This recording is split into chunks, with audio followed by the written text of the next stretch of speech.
2, 1. Hola, ¿qué tal? Buen día. Bienvenidos al programa de capacitación médica que hemos llevado a cabo constantemente. Y pues bueno, nos da muchísimo gusto saludarlos desde la clínica Guagro Acapulco, a todos ustedes. Gracias a todos los que están conectándose, los que están viendo la transmisión.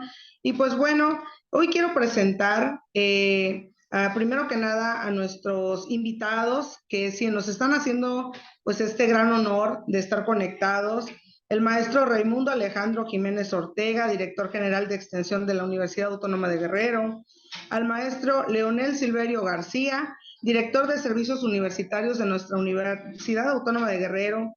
Así también se encuentran nuestros responsables de las diferentes clínicas, el doctor Robespierre Cruz Esiquio, la doctora, él es el director de la clínica Ometepec. También saludamos a la doctora Isis Cristal Astudillo Sala, responsable de la clínica Chilpancingo, y al ingeniero, a la doctora Nancy Minerva Castrejón Ocampo, también responsable de la clínica de Iguala, perteneciente a nuestra Universidad Autónoma de Guerrero. Y bueno, y también muchísimas gracias por todo su apoyo siempre al ingeniero Leonardo Navarrete Ávila, muchísimas gracias. Él es el jefe del Departamento de Educación Continua de la Universidad Autónoma de Guerrero, al alma mater de nuestra universidad, a todos los estudiantes, a todos los compañeros que se están integrando de las diferentes clínicas, médicos, y pues bueno, también tenemos conectados a personal de la Secretaría de Salud. Muchas gracias por conectarse, estar presentes. Y bueno, también quiero presentar y darle las gracias a una excelente catedrática, docente investigadora, la maestra Nidia Jaramillo Muñoz. Muchas gracias, maestra, por regalarnos otra vez el tiempo y poder llevar a cabo lo que es esta sesión, esta capacitación médica. Voy a dejarlos con el maestro Sergio para que pueda dar lo que es la semblanza de nuestra ponente del día de hoy. Ella estará impartiendo el tema de...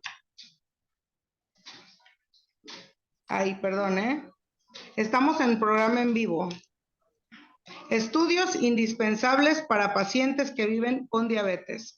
Los dejo con el maestro Sergio, me da muchísimo gusto saludarlos. Su servidora Lisbeth González Mejía, los saludamos desde Acapulco, Guerrero, y les envío un fuerte abrazo. Le deseo mucho éxito a la ponente y enseguida vamos a escuchar su semblanza.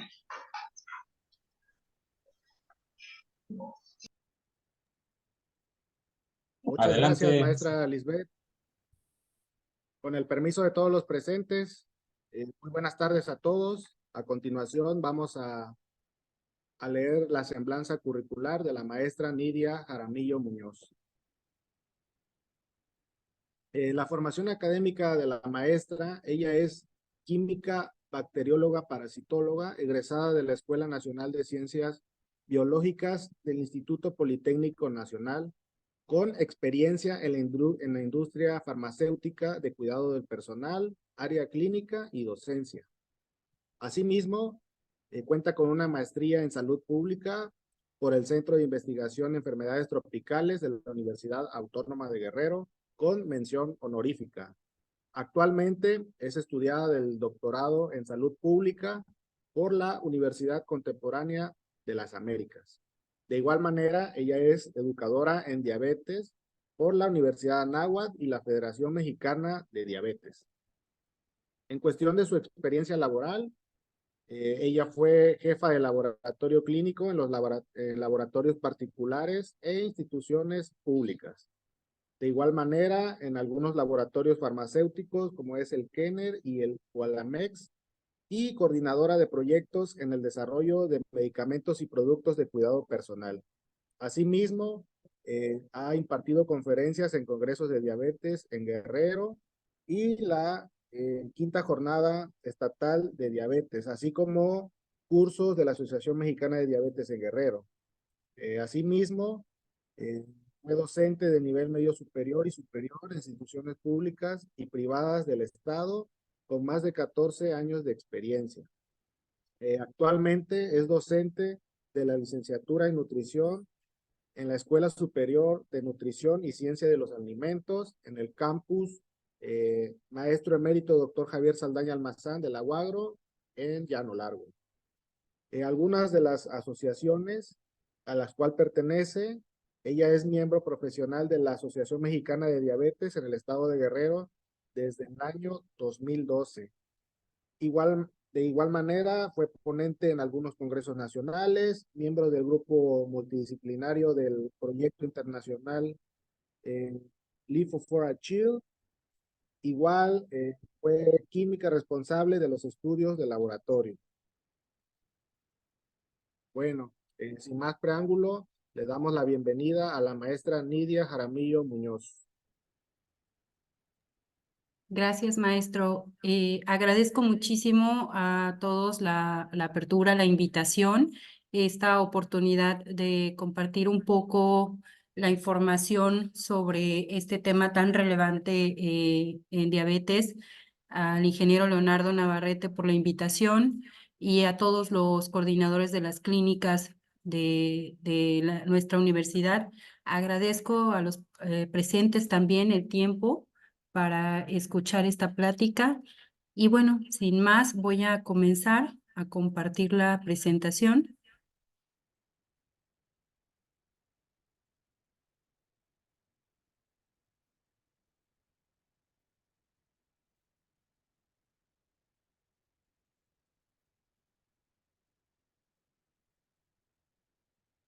Bueno, este tema es de gran relevancia dada la situación. La diabetes se considera un problema de salud a nivel mundial. No mide ingreso económico, no mide posición social. Y bueno, dada la situación epidemiológica que se vive a nivel mundial, para el año 2019 había 422 millones de adultos con diagnóstico comprobado. Es una situación bastante alarmante porque gran parte del presupuesto de salud se invierte en tratar no nada más el diagnóstico de la enfermedad, sino más allá las complicaciones. En esto se gasta gran parte del presupuesto de salud en las instituciones, tanto públicas como privadas. En la actualidad, bueno, también ya hay una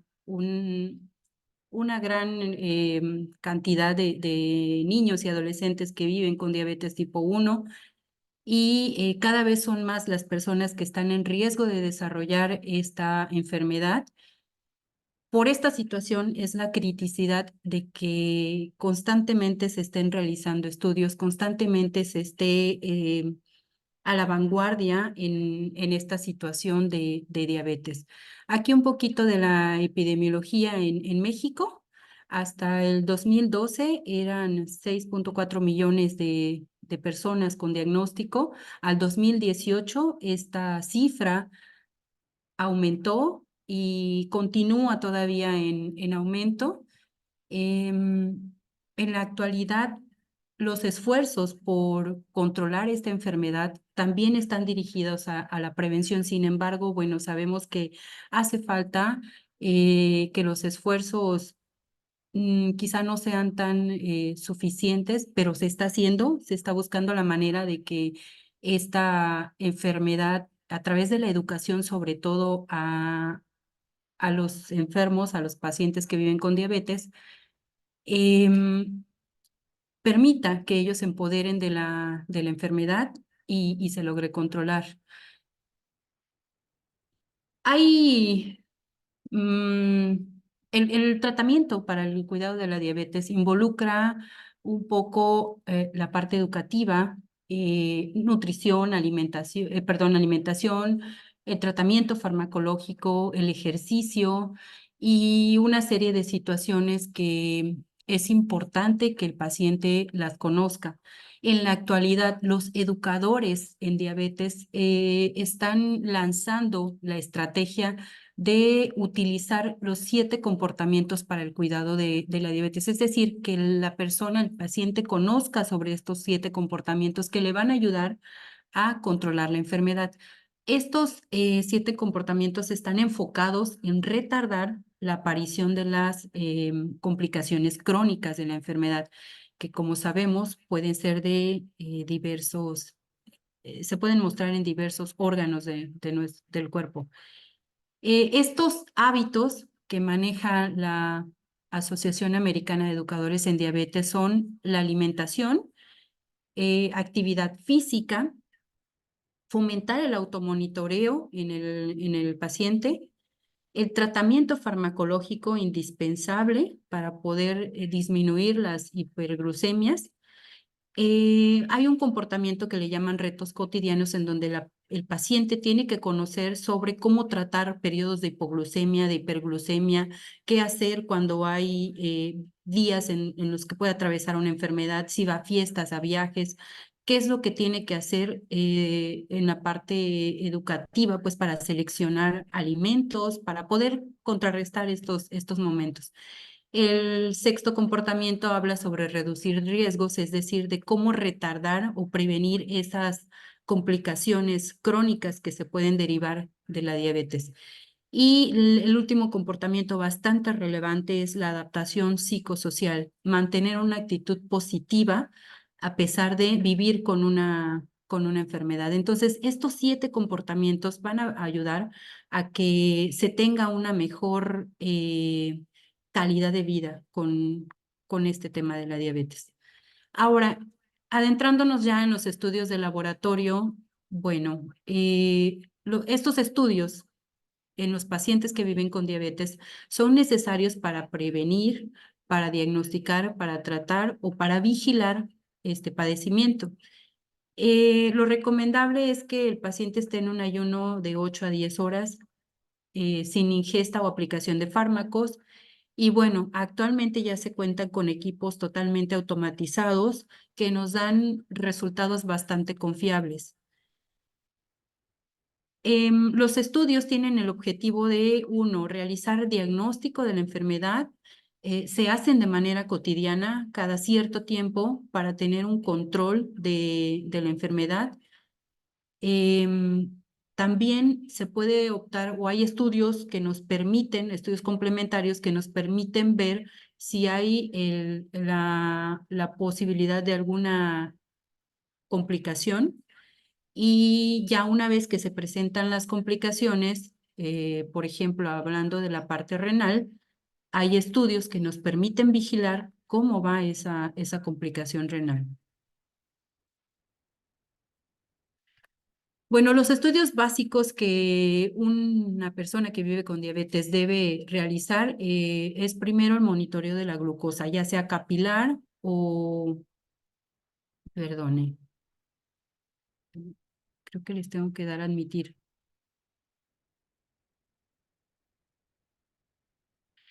Ya sea glucosa capilar o sérica, el perfil de lípidos y las pruebas de función renal como parte de los estudios de laboratorio.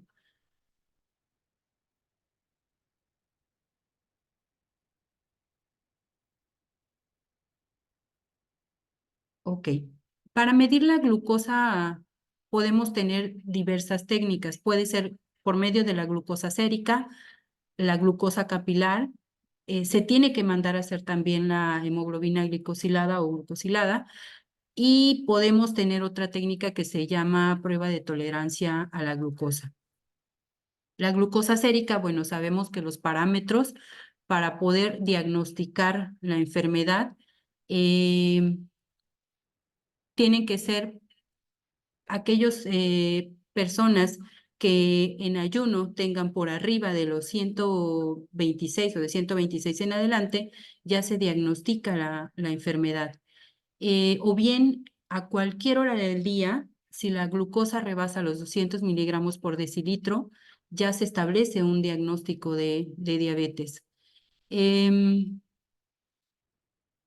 La glucosa no solamente se puede monitorear en ayuno, también se puede monitorear postprandial y hay otros valores que nos pueden indicar si la persona vive con diabetes o no. Entonces, por ejemplo, si pasan 2 horas después de la ingesta de alimentos y el paciente registra una medición por arriba de los 200, ya se establece el diagnóstico de de diabetes. Hay una fase previa que se conoce como prediabetes, que está totalmente considerada por la Asociación Americana de Diabetes, que se llama prediabetes. Es una fase donde todavía se puede hacer mucho por las personas para evitar que las personas desarrollen en un lapso, perdón, en un lapso no mayor a 2 años, desarrollen diabetes. Este periodo de prediabetes nos puede ayudar para realizar acciones concretas que eviten que se presente la diabetes. Entonces, en esta fase de prediabetes, cuando una persona en ayuno tiene una cifra entre 100 y 125 de glucosa, se puede decir que está en esta fase de prediabetes. Postprandial, después de la ingesta de alimentos, las cifras que podemos encontrar serán de 140 a 200. Si tenemos pacientes que atraviesan por esta fase o que tenemos pacientes que nos lleguen a dar este resultado, inmediatamente lo que tendríamos que hacer es mandar a hacer una curva de tolerancia a la glucosa. En el caso de la glucosa sérica, para poder utilizar esta prueba como diagnóstica, tenemos que hacer o mandar a hacer 2 mediciones al paciente. Estas pueden ser con periodicidad semanal, tienen que ser de sérica y tienen que ser medidas en laboratorio.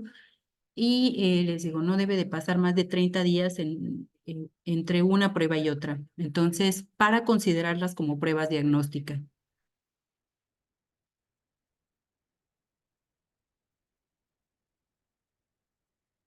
La glucosa capilar, si bien no es una prueba diagnóstica, no es una prueba que nos va a servir para hacer un diagnóstico, nos va a dar mucha idea de cómo está el paciente, de si está propenso a que desarrolle diabetes o bien, cuando ya está el diagnóstico de diabetes, qué tan controlado o descontrolado puede estar. En este sentido, sí hay que aclarar que hay una variación entre la glucosa capilar con la glucosa sérica. Normalmente, la glucosa capilar es mayor a la glucosa sérica. Lo que está establecido en la literatura es que mínimo son 10 miligramos por decilitro la diferencia. Y bueno, ¿en qué momentos, una vez ya establecido el diagnóstico de diabetes, en qué momentos es recomendable realizar este monitoreo?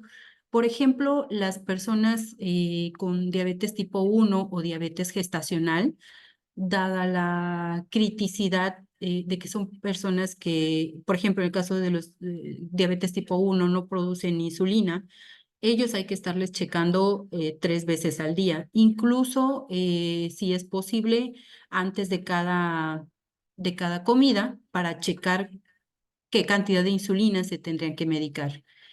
En el caso de los pacientes que viven con diabetes tipo 2, se recomienda por lo menos 3 veces a la semana. Si el paciente está controlado, se puede dejar que se monitoree cada semana. ¿En qué momentos es recomendable realizar la medición de la glucosa capilar? Puede ser en el ayuno o puede ser 2 horas después de la ingesta de alimentos. Lo recomendable es darle al paciente un pequeño cronograma de que vaya haciendo sus mediciones de manera paulatina. Es decir, un día se monitorea en ayuno, a lo mejor al día siguiente se monitorea después del desayuno, al día siguiente que se monitoree antes de la comida, al cuarto día después de la comida, y al quinto día antes de la cena y al sexto día después de la cena. Esto porque nos va a dar un panorama más amplio de cómo está la glucosa a lo largo del día en un paciente. También es recomendable, por ejemplo, antes de hacer ejercicio, porque sabemos que una persona que tenga más de 250 miligramos de glucosa, idealmente no debe de hacer ejercicio porque se va a someter a un proceso de deshidratación y esto hará que la glucosa se concentre. Entonces, es recomendable monitorearse la glucosa antes de hacer ejercicio. Y también antes de dormir, sobre todo si son personas que se medican insulina, porque sabemos que durante la madrugada se pueden presentar problemas de hipoglucemia. Entonces, este es un esquema, una propuesta de esquema para aquellos pacientes que ya viven con diabetes. ¿En qué momento sí se debe de intensificar el automonitoreo, es decir, hacerlo de manera más cerrada? Al inicio del tratamiento, cuando se tenga que hacer algún ajuste en la dosis, cuando se tenga una hemoglobina glicosilada por fuera de los valores de referencia, cuando se presenta una infección, sabemos que en los procesos de infección puede haber hiperglucemias, o bien cuando el paciente vive o atraviesa de manera regular o se han presentado episodios de hipoglucemia. La hemoglobina glicosilada. Esta es una prueba que actualmente se utiliza mucho para saber o conocer el control de una persona que vive con diabetes. Algunos médicos le llaman el detector de mentiras, porque nos va a dar la idea de cómo ha estado el paciente durante 3 meses a la fecha. El 50% del valor de hemoglobina glicada depende de la glucosa que haya tenido el paciente durante el último mes. No es una prueba que se recomiende para diagnóstico debido a que no está estandarizada a nivel mundial y que también puede influenciar o hay algunas situaciones que pueden o pueden influenciarla. Por ejemplo, las personas de raza negra tienden a tener mayor hematocrito, por lo tanto la hemoglobina glicada puede estar ligeramente aumentada sin que esto implique que viva con diabetes o que esté descontrolado. Y también en las situaciones donde el paciente atraviesa por anemia, la hemoglobina puede salir baja y no necesariamente implique un control o que no vive con diabetes. Por tanto, la hemoglobina actualmente no es una prueba que esté autorizada para diagnóstico, sí para los pacientes que viven con diabetes y revisar el control. Bueno, ¿cuándo se recomienda hacer esta prueba? Con una periodicidad de 3 meses, por lo menos cada 3 meses, para estar seguros de cómo va evolucionando el paciente. No es necesario un ayuno, se puede hacer a cualquier hora del día. Y bueno, ¿cuáles son los valores que consideramos como límites para establecer o para decir si un paciente está controlado? El paciente que vive en control de diabetes tiene que tener una cifra de 6.5% o menos. Si es mayor, va a depender también del tiempo que el paciente tenga de vivir con la enfermedad, la edad del paciente y otros padecimientos. Esta es la regla que establece la ADA, sin embargo, hay criterios que también nos permiten decidir de acuerdo a la edad, repito, y el tiempo de evolución de la diabetes. En el caso de la prediabetes también hay una cifra de hemoglobina limítrofe y se considera que si la hemoglobina es de 5.7 a 6.4, la persona puede que esté viviendo en prediabetes y hay que mandar a hacer estudios para validar esta situación. Bueno, la prueba de la curva de tolerancia a la glucosa, la que normalmente se hace es una prueba donde se le da al paciente 75 gramos de glucosa de vía oral y se está revisando a lo largo de varias horas cómo va esa evolución, si el paciente presenta hiperglucemias o el organismo logra controlar esa carga de glucosa. Entonces, para las personas que no sabemos si viven con diabetes, que por ejemplo en una glucosa capilar hayan presentado un valor que consideremos que puede estar alguna situación ahí de presentar diabetes, se manda a hacer la prueba de la curva de tolerancia. Y entonces tenemos lo siguiente. Si el paciente tiene resultados entre 70 y 99 en ayuno, la primera medición que se hace está dentro de lo correcto, pero si el paciente tiene un resultado entre 100 y 125 de glucosa, entonces ya se puede estar estableciendo la fase de prediabetes. Una vez que se administra la carga oral de glucosa, a las 2 horas se estaría midiendo nuevamente la glucosa. Esto es glucosa sérica. Y si la persona logra bajar el nivel de glucosa hasta menos de 140, se considera que no vive con diabetes. Pero si la glucosa a las 2 horas se encuentra entre 140 y 200, entonces estaríamos diagnosticando prediabetes. Y la diabetes, si la cifra 2 horas después rebasa los 200 miligramos. Entonces, esta es una prueba que nos puede dar mucha certeza si la persona vive o no con diabetes, o bien que está en la fase de prediabetes.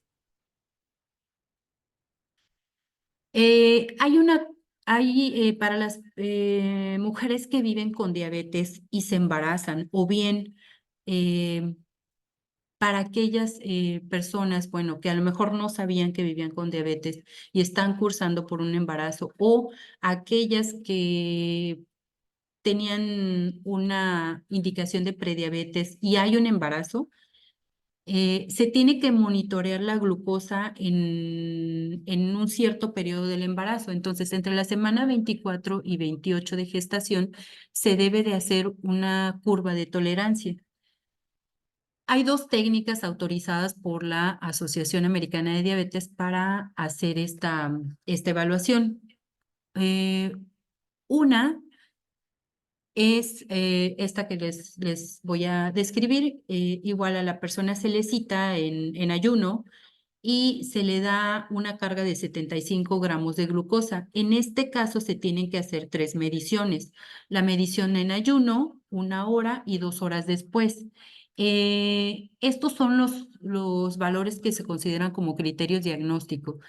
En ayuno, la paciente tiene que tener una cifra menor a 92. 1 hora después, 180. 2 horas después, menos de 153. Si estos criterios se cumplen, entonces la paciente no vive con diabetes o tiene una buena evolución. Si estos criterios se rebasan, entonces ya estaríamos en posibilidades de diagnosticar una diabetes gestacional.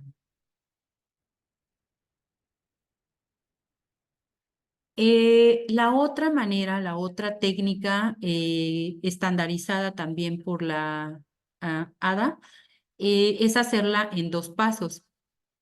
En el paso 1 se dan 50 gramos de glucosa. No es necesario el ayuno y se puede medir a la hora después de haber aplicado la carga oral de glucosa. Y tiene que haber estos valores o se tienen que reflejar estos valores para determinar si hay diabetes gestacional. Y el paso 2 es dar una segunda carga de 100 gramos de glucosa, pero en esta se tiene que esperar a que la persona otra vez vuelva al ayuno, o sea, se tiene que esperar 8 horas. Esta técnica, la verdad es que no es tan utilizada a nivel mundial por la carga tan fuerte de glucosa que se les da a las pacientes, que los médicos prefieren no exponer a tanta carga oral de glucosa. La que más se realiza es la que les mostré anteriormente.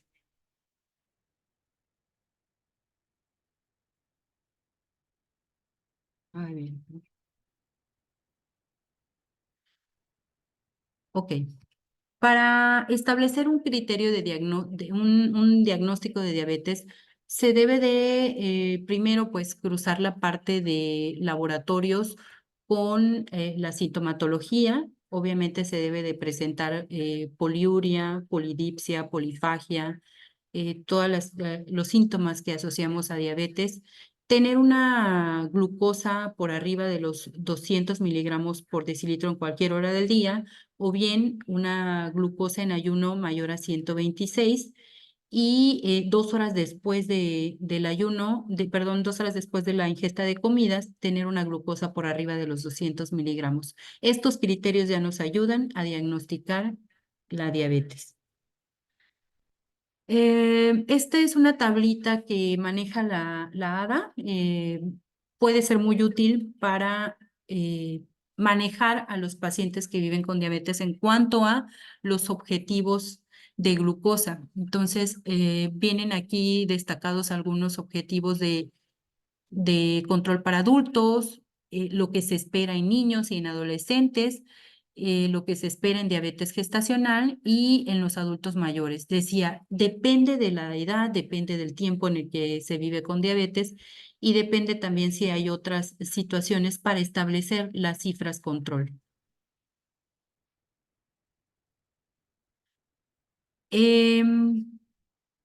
Actualmente, los estudios en diabetes están apuntando más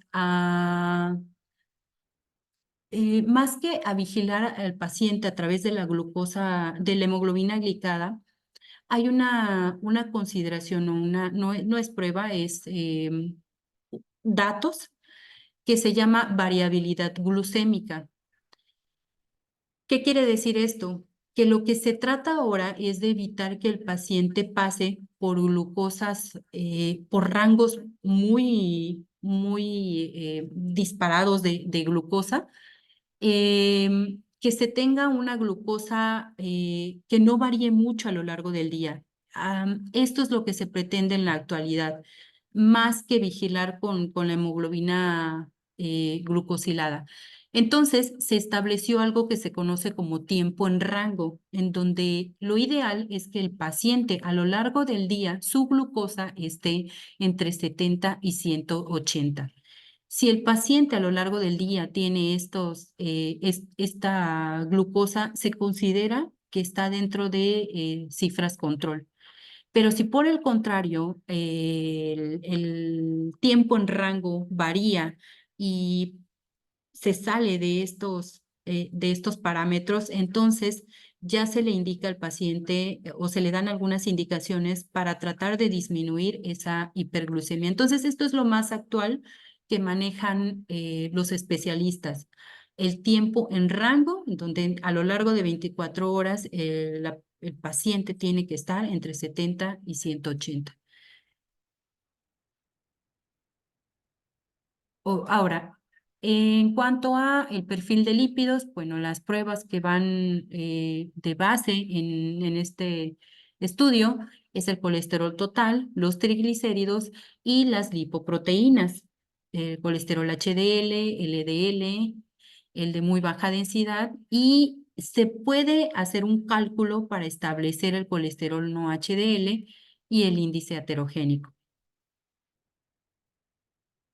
Estas son las cifras que se consideran eh, como ideales para aquellos pacientes que viven con diabetes.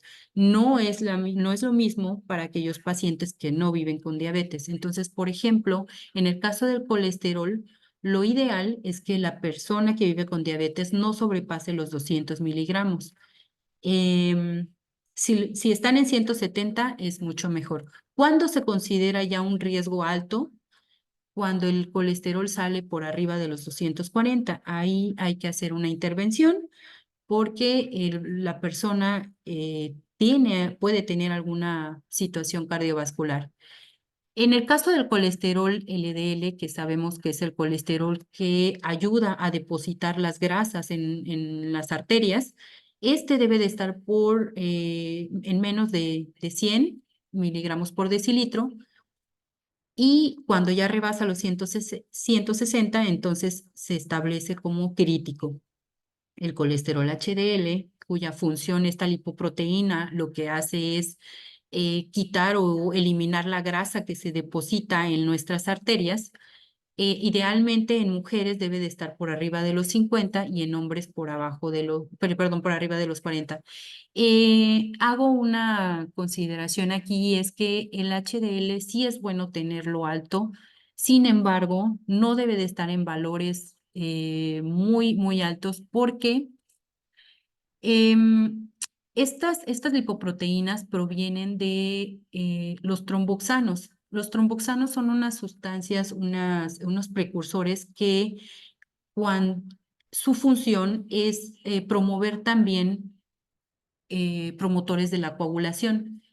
Entonces, el que un HDL esté muy alto también nos puede indicar que los tromboxanos están muy altos y que esta persona puede tener algún problema de coagulación. Entonces, habría que poner aquí también ojo en que no rebasen demasiado, que no estén demasiado altos. Y el colesterol de muy baja densidad que está asociado al transporte de triglicéridos debe de estar entre 5 a 40. El colesterol no HDL, que sería todo el colesterol, se le puede llamar de alguna manera malo o que transporta o hace que nuestras arterias puedan tener riesgo de aterosclerosis, debe de estar en 130. Hay una regla o una fórmula que se puede utilizar para obtenerlo. Ahorita se los voy a comentar.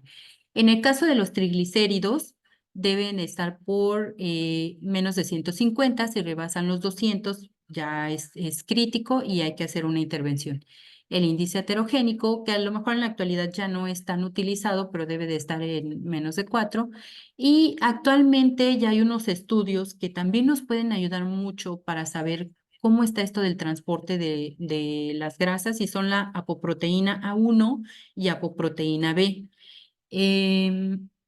Hay que, eh, no todos los laboratorios las manejan, son pruebas más caras, pero nos pueden indicar si el paciente tiene un buen manejo, una buena, sí, exacto, un manejo ideal de los lípidos.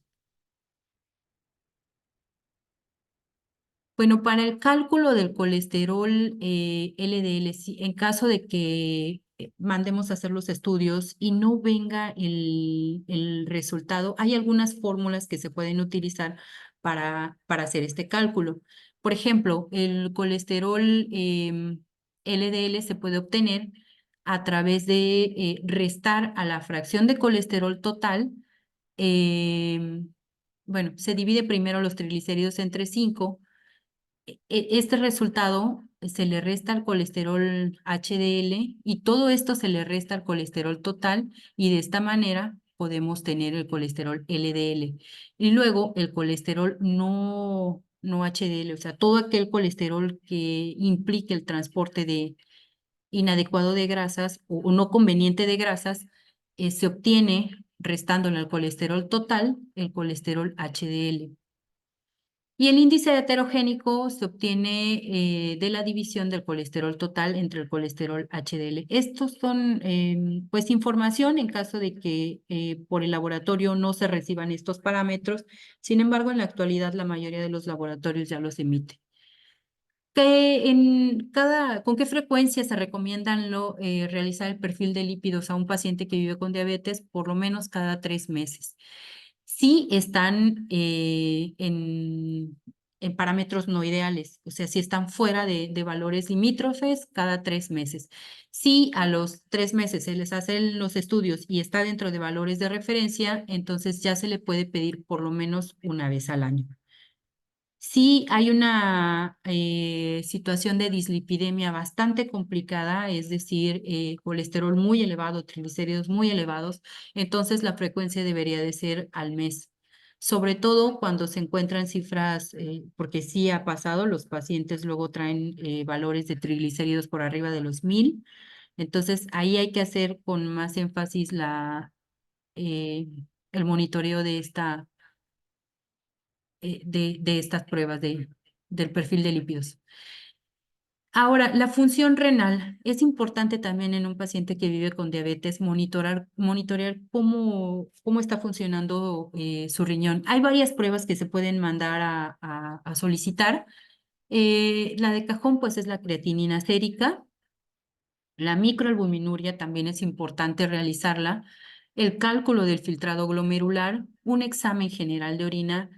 Y anteriormente se utilizaba mucho esta prueba, depuración de creatinina en 24 horas. Se sigue utilizando, sin embargo, bueno, es una prueba que si bien nos da una información a lo mejor más acercada que el filtrado glomerular en cuanto a cómo está funcionando el riñón, tiene sus momentos como de sesgo, porque hay situaciones que pueden alterar el resultado y no depende del laboratorio, depende más del paciente. La creatinina sérica, bueno, sabemos que es el producto del metabolismo de las proteínas y básicamente el monitorearla nos va a indicar precisamente si el riñón está eliminando de manera correcta lo que tiene que eliminar. Entonces, por tal razón se utiliza como marcador de la función renal. ¿Cuáles son las cifras que debe de tener una persona que vive con diabetes, que no tiene todavía una nefropatía? Ese es entre 0,5 a 1,2 miligramos por decilitro. Recordemos que también este parámetro va a estar influenciado por la masa muscular del paciente. En caso de encontrarlos elevados, en caso de que la creatinina esté elevada, entonces con más razón hay que mandar a hacer otras pruebas para monitorear de manera 360 la función renal. Bueno,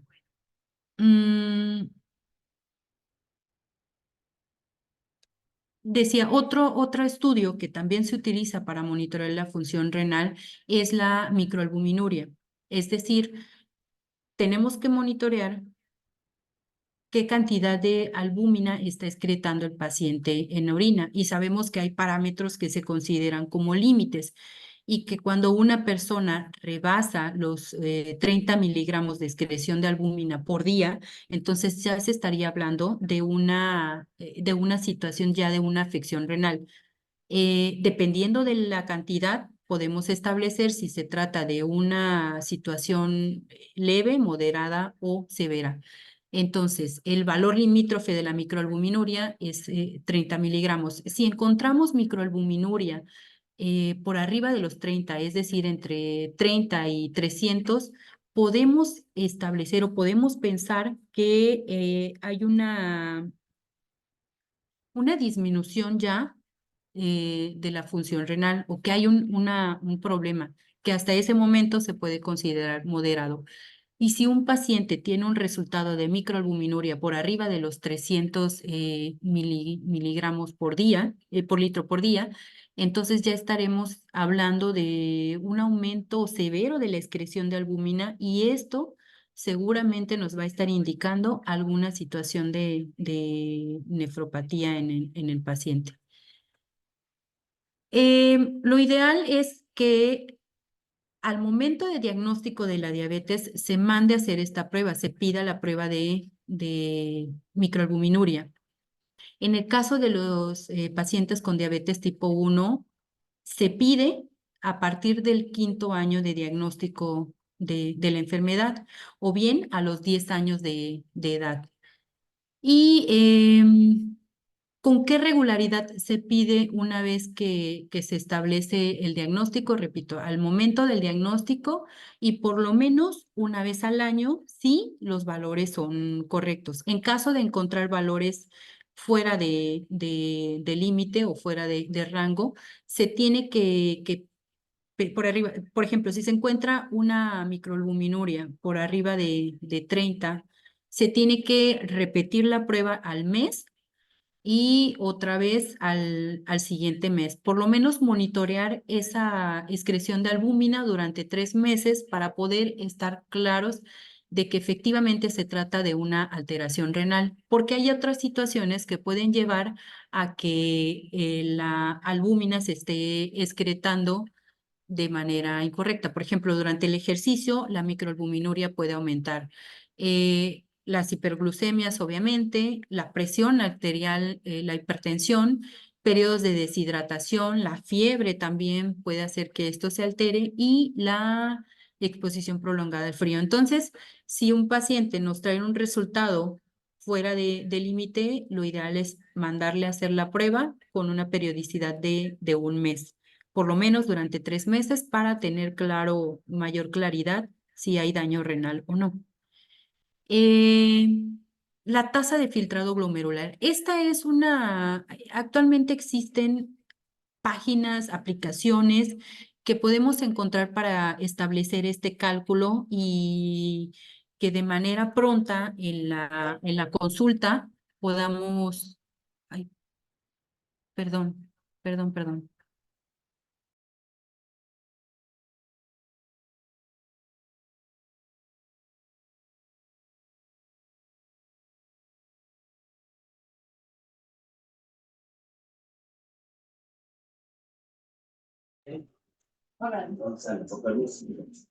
Sí, buenas tardes. Perdón, Creo que ya está. Adelante, Perdón, doctora. una disculpa. No se preocupe. Continúo. Entonces, la tasa de filtrado glomerular se puede calcular a través del uso de diversas aplicaciones, o bien también está la página de la Sociedad Española de Nefrología. Nos da fórmulas para poderla calcular. Y bueno, decía, esta es muy utilizada ya en la consulta. Nos da un parámetro, una visión muy amplia de cómo está el riñón de nuestro paciente. De manera oportuna se puede hacer algo para evitar que esa persona curse por una alteración mayor. Déjenme mostrarles cómo se utiliza este cálculo, esta tasa de filtrado. Hay diferentes fórmulas, les digo, aquí en la presentación pongo la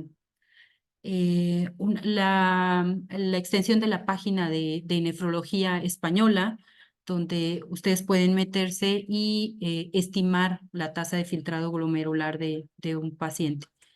Hay diferentes fórmulas y cada una tiene ventajas y desventajas. Entonces, ¿cómo se utiliza este valor de la tasa de filtrado glomerular? Se tiene que utilizar en conjunto con la prueba de microalbuminuria. Entonces, hay unas reglas especializadas en monitorizar cómo está funcionando un riñón. Entonces, las reglas más utilizadas en la actualidad son las de KDIGO para establecer el daño renal en un paciente. Actualmente ya está la guía KDIGO del 2018. Son las últimas que se lanzaron, donde vienen especificados cómo se debe de tratar la nefropatía. Y bueno,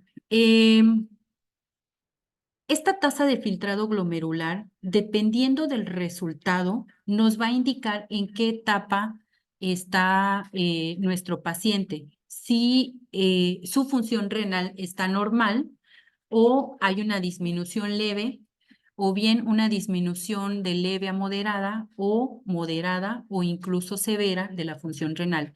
Dependiendo del resultado que se obtenga, es donde vamos a clasificar a nuestro paciente.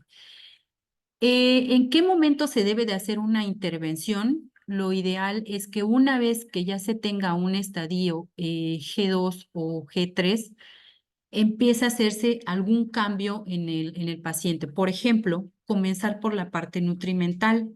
Dar ahora ya la situación nutrimental tendría que ser diferente, tendría que estar basada en cuidar el aporte de proteínas y el aporte de sales. También se puede dar alguna medicación especial. Entonces, si tenemos en consulta pacientes con este grado de filtrado, de tasa de filtrado glomerular, hay que hacer una intervención. Donde ya se tiene que mandar al paciente aquí a veces hay controversia en qué momento se debe de mandar al paciente con nefrólogo. Lo ideal es que no, cuando esté en el estadio G3B, porque ahí todavía se puede hacer muchísimo por restablecer un poco o más bien impedir que esto siga afectando, que esto que siga evolucionando. Entonces aquí yo les diría, o la sugerencia es cuando está en un estadio G3B, lo ideal es ya mandar al paciente con el nefrólogo, referenciarlo con el nefrólogo. Y donde ya es alguna situación bastante adversa, donde incluso ya el paciente tiene que estar en hemodiálisis, es en estadio G3, en el G4 o incluso en el G5. Bueno, esto ya depende de la indicación del nefrólogo. Y entonces, ¿cómo se usa con la microalbuminuria para establecer el daño renal en un paciente? Bueno, entonces, dependiendo del valor que tengamos de microalbuminuria, estas guías nos establecen como la criticidad y en qué momento se tienen que referir al nefrólogo. Entonces, por ejemplo, si encontramos pacientes con estadio G3B, pero con una microalbuminuria menor a 30, todavía lo podemos estar monitorizando en consulta. Si ya es un estadio G4 y una microalbuminuria por arriba de los 30, entonces ya se tiene que referir al nefrólogo.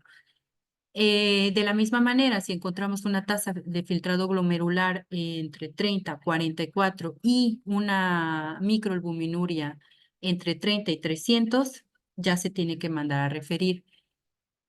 Y si encontramos una tasa de filtrado, ojo aquí, si encontramos una tasa de filtrado glomerular normal, pero ya una microalbuminuria por arriba de los 300, de todas maneras se sugiere la intervención porque probablemente ya esté empezando con alguna situación en riñón nuestro paciente. El examen general de orina sabemos que nos da un indicio de cómo está funcionando el riñón de manera quizá un poco superficial, pero nos puede ayudar para mandar a hacer otras pruebas que que nos van a ayudar a establecer qué tanto daño puede tener el riñón.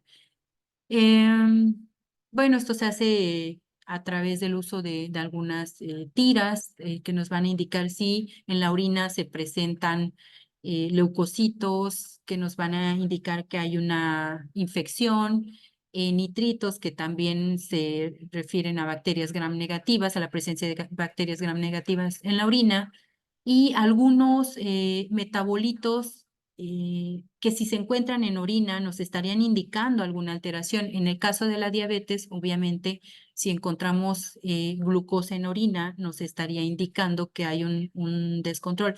El, el, el umbral renal de glucosa es de 180. Si el paciente tiene una glucosa mayor a 180 en sangre, muy Bajo positivo, cuenta ya.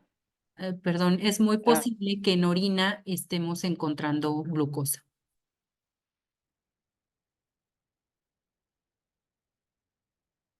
Esto es parte de lo que se puede encontrar en un paciente con diabetes en la orina.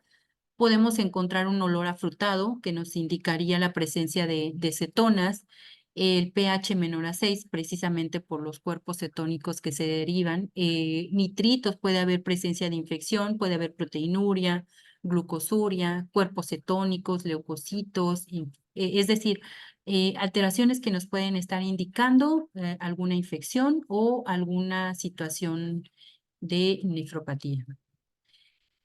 Decía hace un momento que la depuración de creatinina es una prueba que la ofertan los laboratorios. Sin embargo,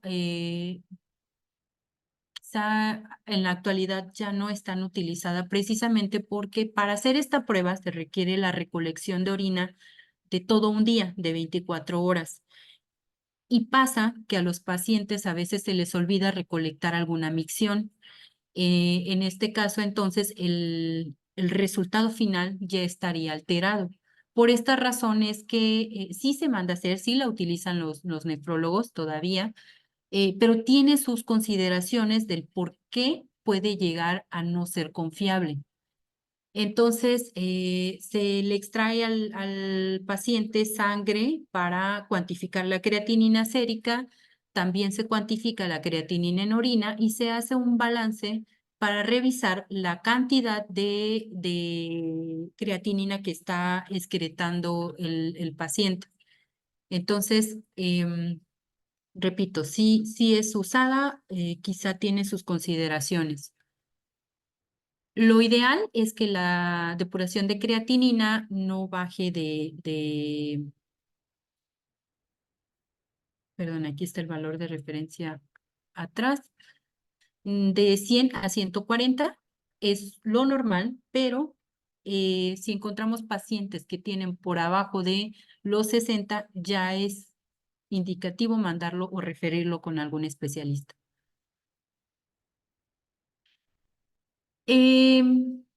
Aquí les comparto algunas recomendaciones que dan diferentes asociaciones a nivel internacional para mantener el control de nuestros pacientes que viven con diabetes. Entonces, por ejemplo, para personas con diabetes tipo 2, lo ideal es que la presión arterial esté entre 130 y 80. En el caso del índice de masa corporal, se recomienda tratar de llegar a los 25 kilogramos por metro cuadrado. Si tenemos pacientes que están en problemas de sobrepeso o de obesidad, lo ideal es reducir su peso en una tasa de 7 a 10% de manera anual. Y obviamente disminuir alcohol y tabaco. En el caso de la hemoglobina glucosilada, se recomienda idealmente estar en cifras menores a 6.5, dependiendo si son adultos mayores, se puede todavía tolerar hasta 7%. La glucosa en ayuno entre 70 y 130, la glucosa postprandial que no aumente los 180, y eso sí, las cifras de colesterol de todo el perfil de lípidos debe de estar colesterol en menos de 200 y triglicéridos en menos de 150.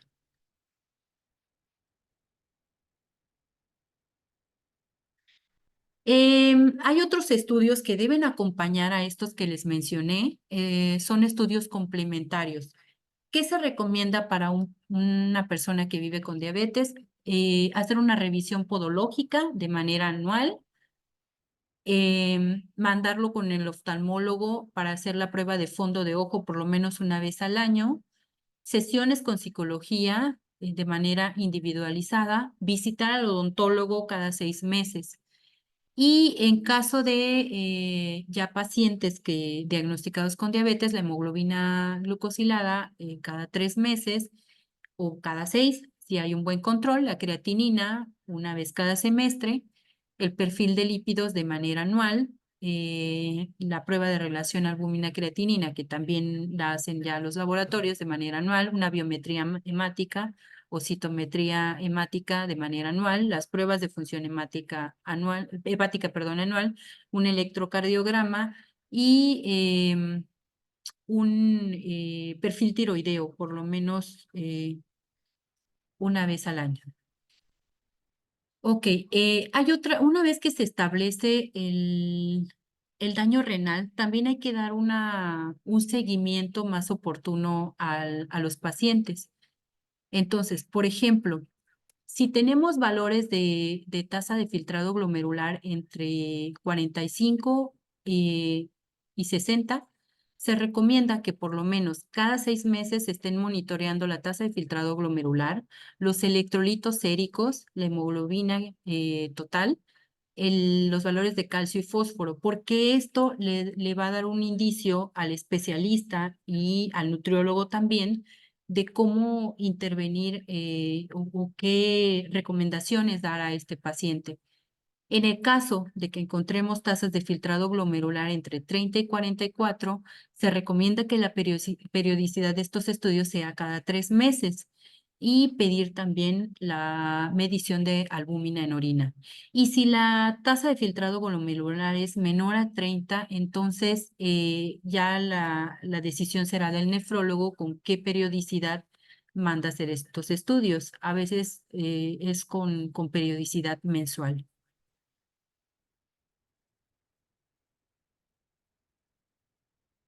Hay otras pruebas que también nos pueden ayudar en pacientes que viven con diabetes o que pueden estar en prediabetes.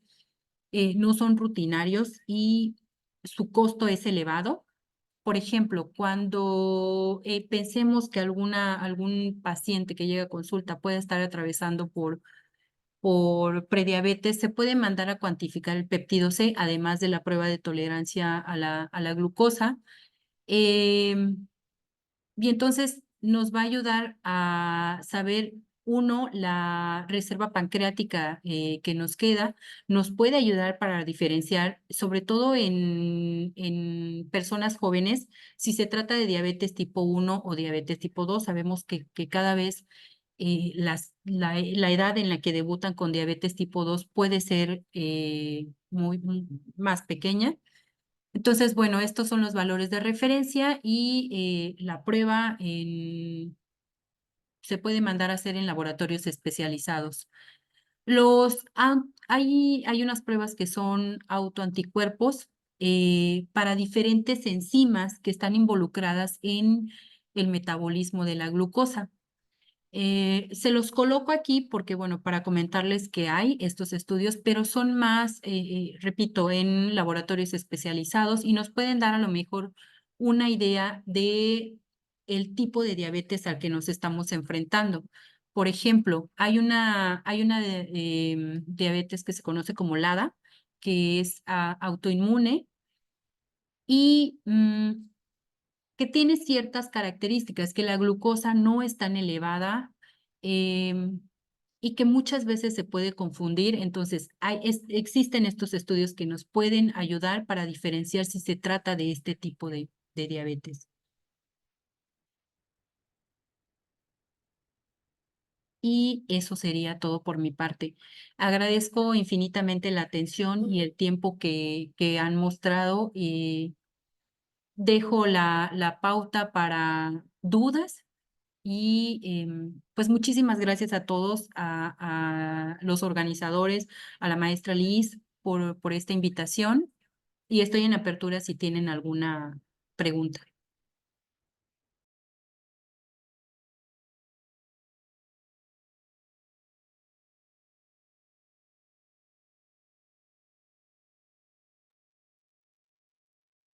Muchas gracias, maestra Nidia, por excelente ponencia, la verdad, muy excelente ponencia, perdón.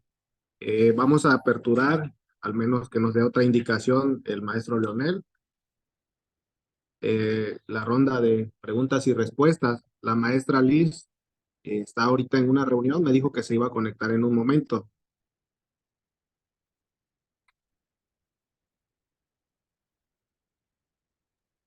Sí, muchísimas gracias, maestro. De igual manera, pues las preguntas las pueden mandar vía chat y ya empezamos a comentárselas, maestra. Sí, claro que sí.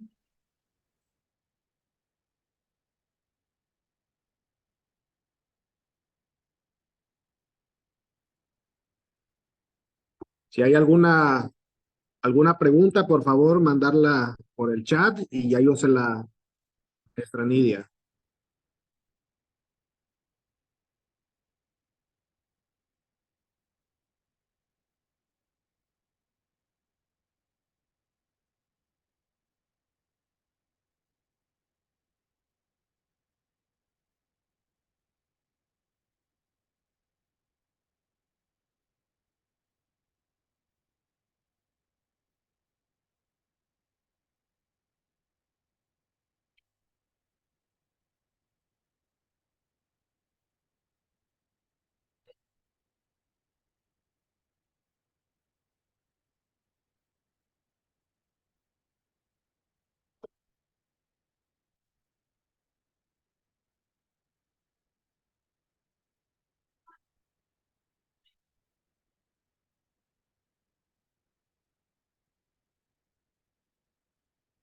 Muchísimas gracias a todos por sus comentarios.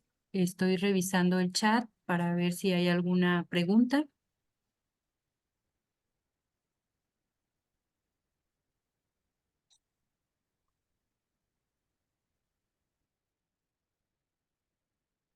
Sí, por el momento creo son felicitaciones, maestra. Hasta el momento no ha surgido ninguna pregunta.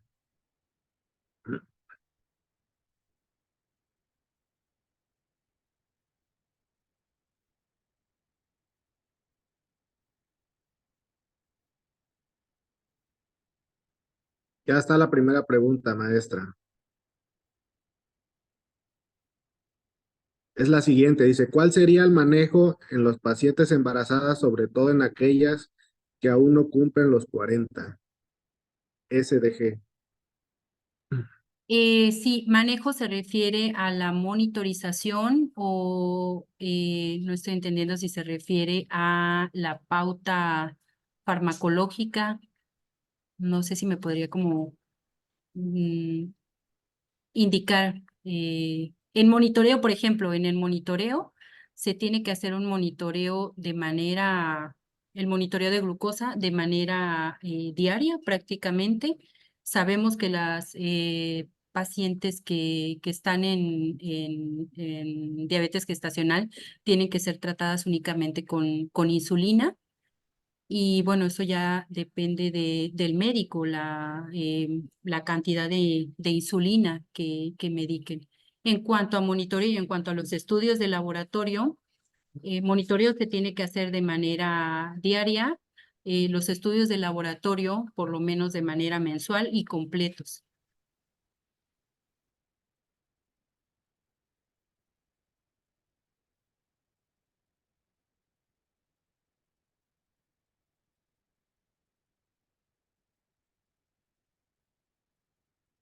Muy bien, maestra. Compañero César, no sé si haya quedado resuelta su duda o quiere replantearla.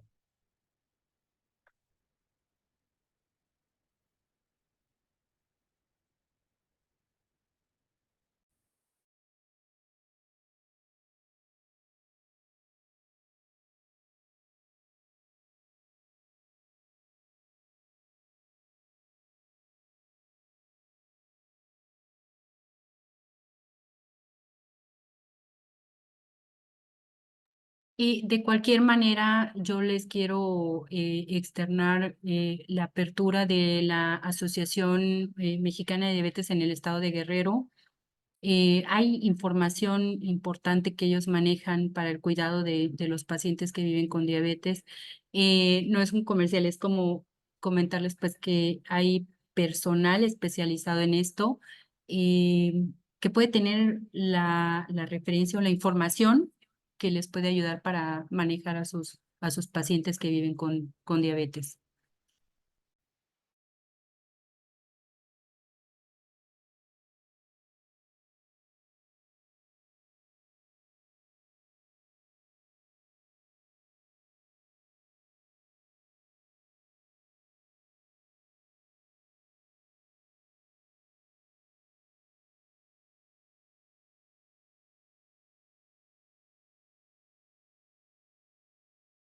Me parece que ya no hay dudas.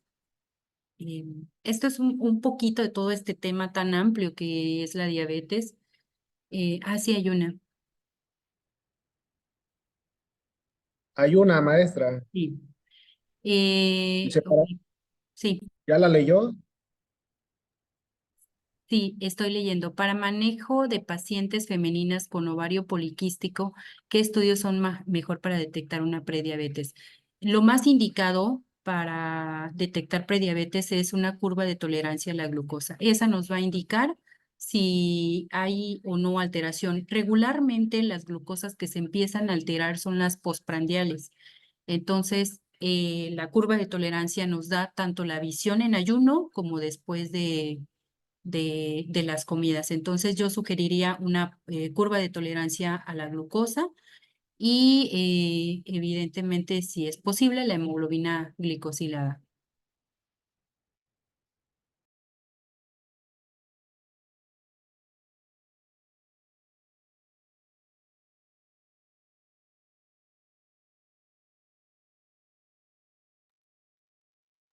Perdón, no sé si quedó la, la respuesta. Sí, al parecer sí, le comenta que muchas gracias. Es la compañera Giselle.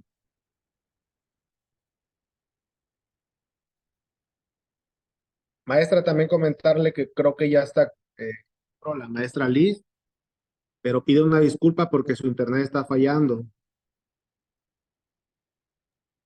Sí, sí, maestro. Creo que sí comentó. Comentarle que eh, En el transcurso del día se le va a hacer llegar la liga para su constancia. Muchas gracias, maestra, por tan excelente ponencia. Al contrario, agradezco a todos su disposición, su tiempo, la invitación. De verdad es un honor participar en estos ciclos de capacitación y mi apertura total para lo que venga. De verdad, muchísimas gracias a la Clínica Aguagro Acapulco, a todos los organizadores de este evento.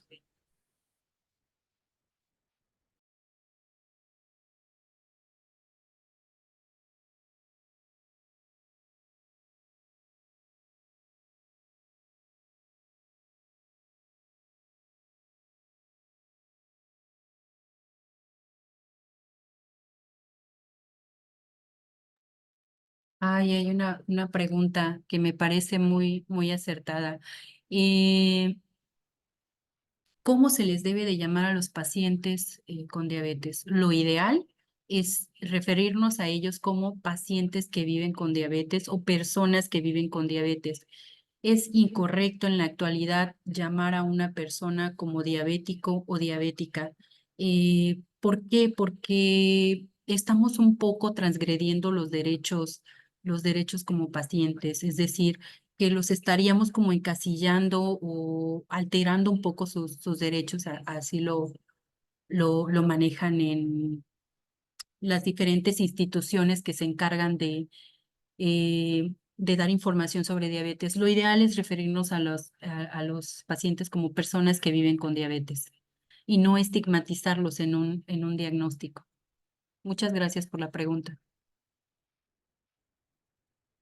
¿Sí me escucharon? Perdón. Claro que sí, fuerte y claro, maestra, sí. Muchas gracias. A Muchas continuación gracias. voy a tratar de transmitir lo que es su reconocimiento, si ya no hay alguna otra pregunta.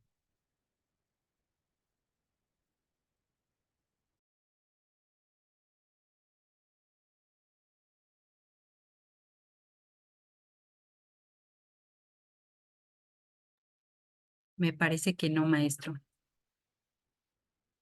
Muchas gracias a todos por sus preguntas también.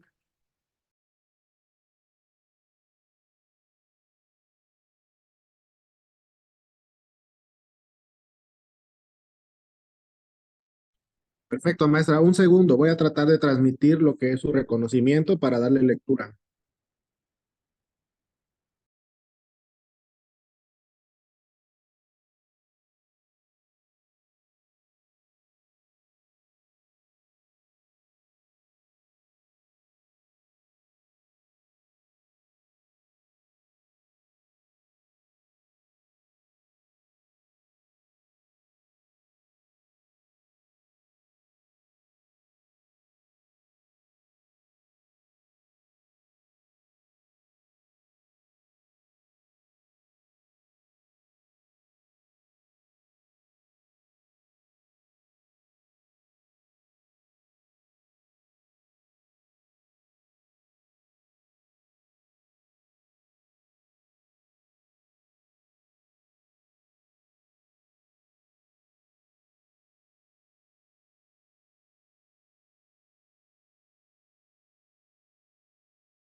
No sé si ya puedan apreciarlo, maestra. Sí, ya se ve, maestro.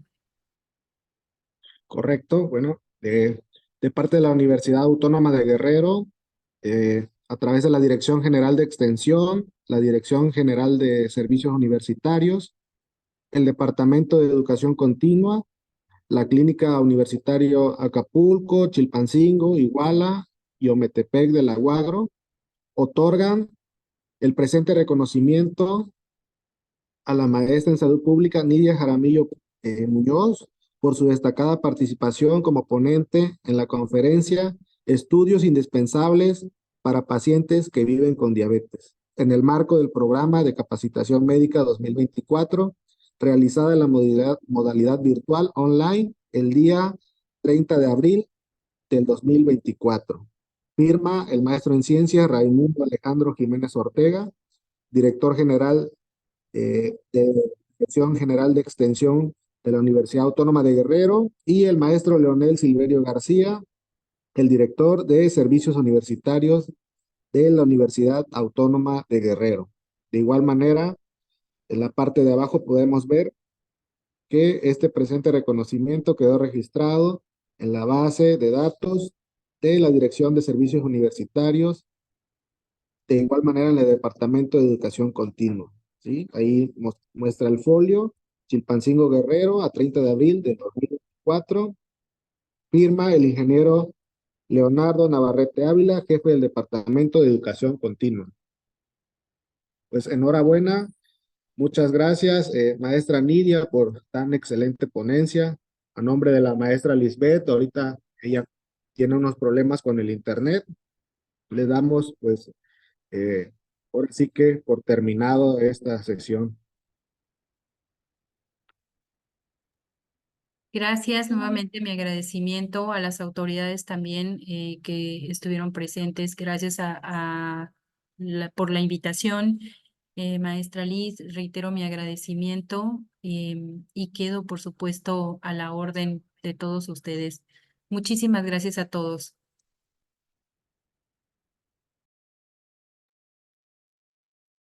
Muchísimas gracias, maestra. Estamos por terminado esta conferencia virtual.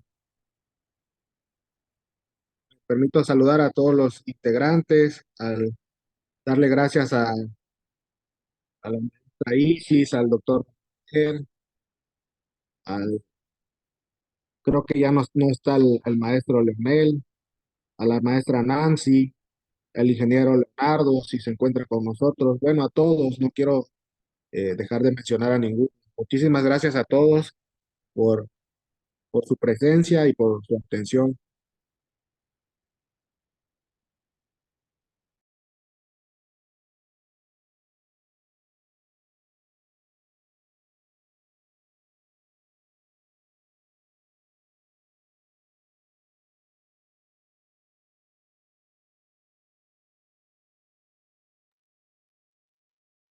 Maestra, al parecer usted quedó como anfitriona, así que usted puede terminar la sesión, de favor. Ok, gracias a todos y nos vemos en una próxima reunión. Muchísimas gracias. Buen día a todos.